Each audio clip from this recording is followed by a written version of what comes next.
Good morning, Blue Lulus. How you doing?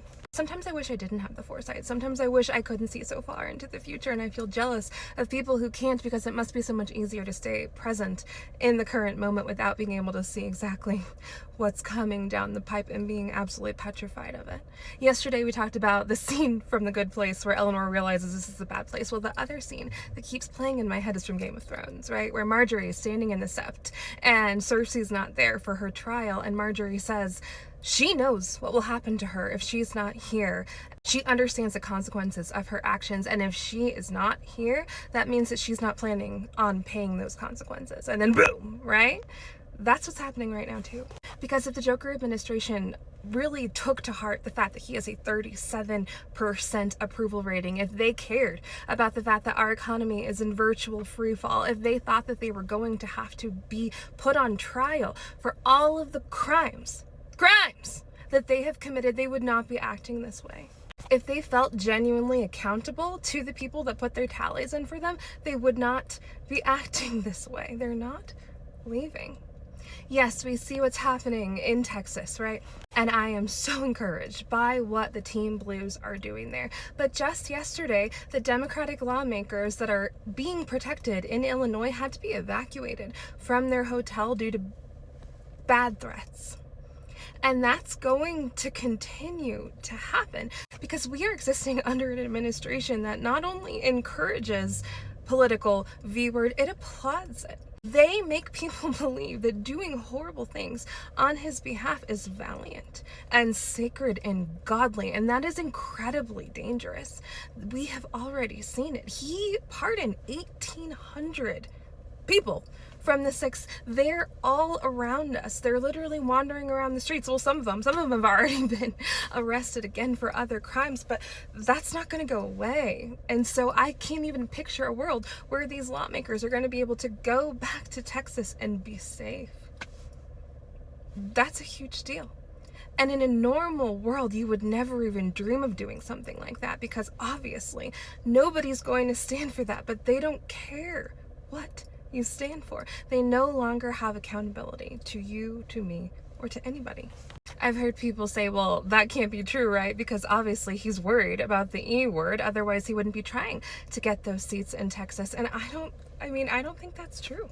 I think that the Joker loves to collect trophies, and he thought that Texas was an easy trophy for him to grab because he doesn't need to remain friends with Dark Batman in order for things to change. People like that don't have real friends, right?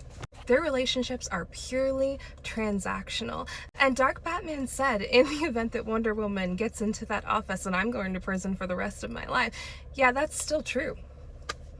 You don't have to have a genuine friendship if you have blackmail instead. And it was also reported just a couple days ago, a little drip came out, that Dark Batman was also one of the people that was in these files.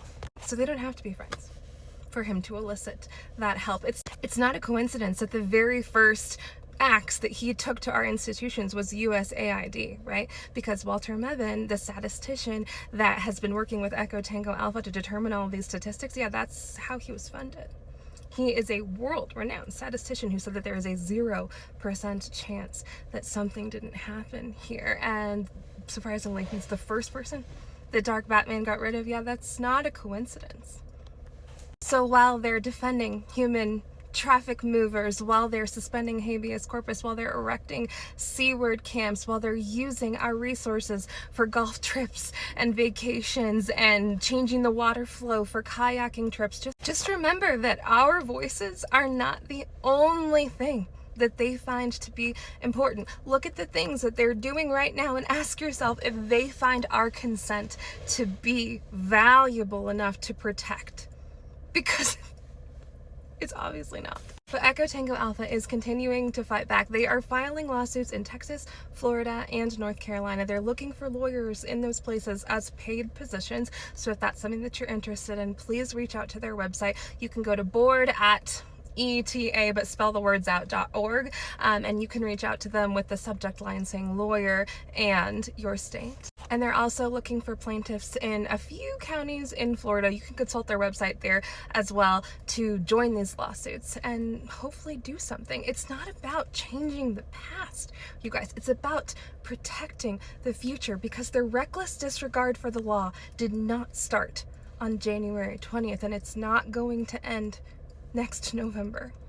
They don't just suspend their nefariousness for contest season. I wish they would, but they don't. Okay?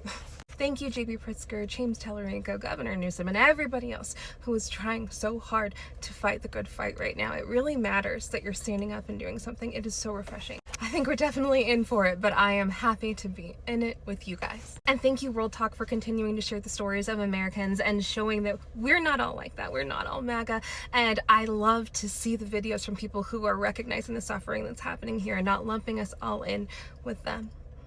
Because we don't want this. We did not pick this, I promise. No matter what happens today, of course, you guys take care of yourselves. I hope you drink some coffee, I hope you eat a yummy snack, and as always, keep your eyes up, keep your feet on the ground. I'll see you next time.